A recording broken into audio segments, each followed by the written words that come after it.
Hi, this is Hot Mike and I'm Nidhi Razdan. Propaganda is now very much a part of the art of war. In this age of social media in particular, communication has become key.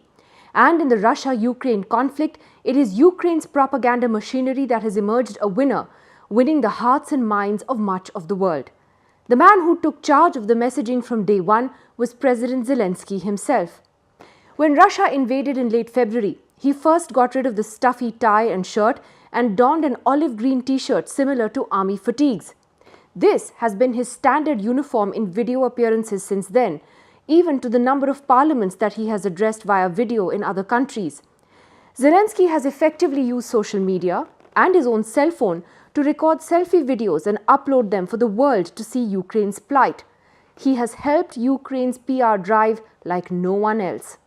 According to one report, Ukraine's official social media channels have experienced a surge in followers since the start of the war. The country's official Twitter account has nearly 2 million followers, 6 times as many as before the war. Zelensky's Instagram account added more than 6.5 million followers in less than a month since the war began on the 24th of February. Zelensky has used social media to strongly press home the point about the horrors of war. He has been at the front and center of the messaging, whereas Putin has hardly been seen since the crisis erupted. The Ukrainian government also uses Twitter very effectively to get its message out and use memes to make their point. An example of this is the recent sinking of the Russian ship, the Moskva, which Ukrainian official Twitter handles have used for the creation of a series of memes. Ukraine's defense minister was one of the officials who joked about the shipwreck, tweeting a photograph of him scuba diving with a turtle and stating that the Russian warship was a worthy diving site located in the Black Sea. Of course, many of the stories floated on social media and WhatsApp by Ukrainian media sound a bit out there and cannot be verified, like tales of old ladies standing up to Russian troops or 80-year-olds volunteering to fight, and the story of one brave man who apparently punched a convoy of Russian trucks in the face. Sounds pretty unbelievable.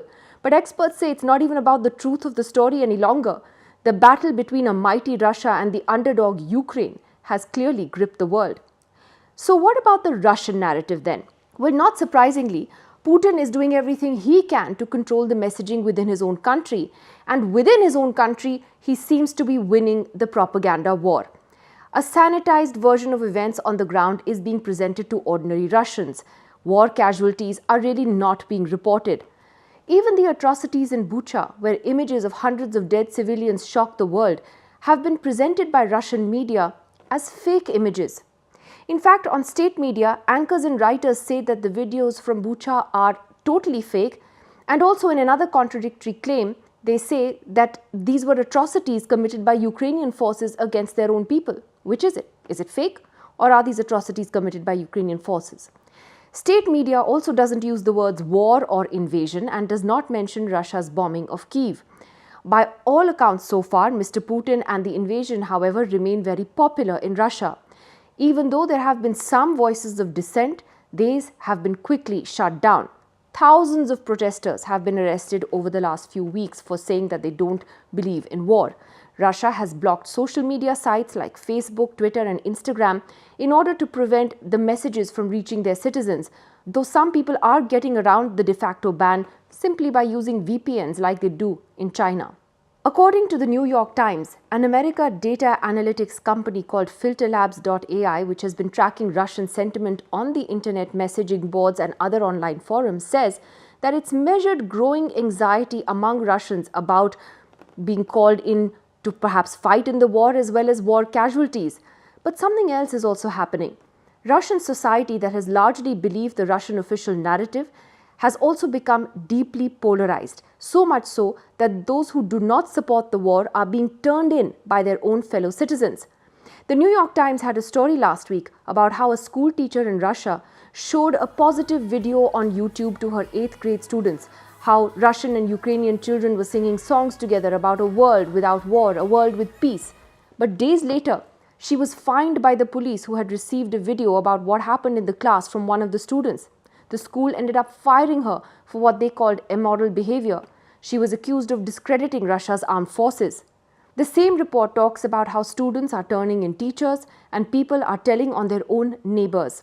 There was another example. In a Moscow mall, a computer shop had displayed a "No War" text in the window, and that led to the store owner's detention by police.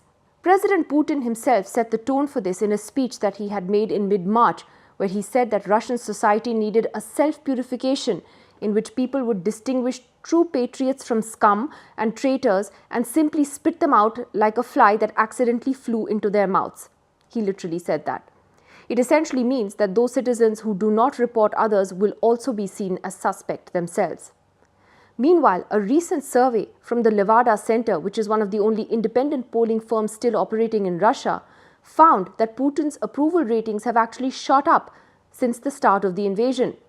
The director of the center has been quoted as saying that the surge is because of a belief among Russians that everyone is against us and that Putin defends us, otherwise we would have been eaten alive. But the longer the war drags on, the harder it may be for Vladimir Putin to hide the harsh truths from his own people.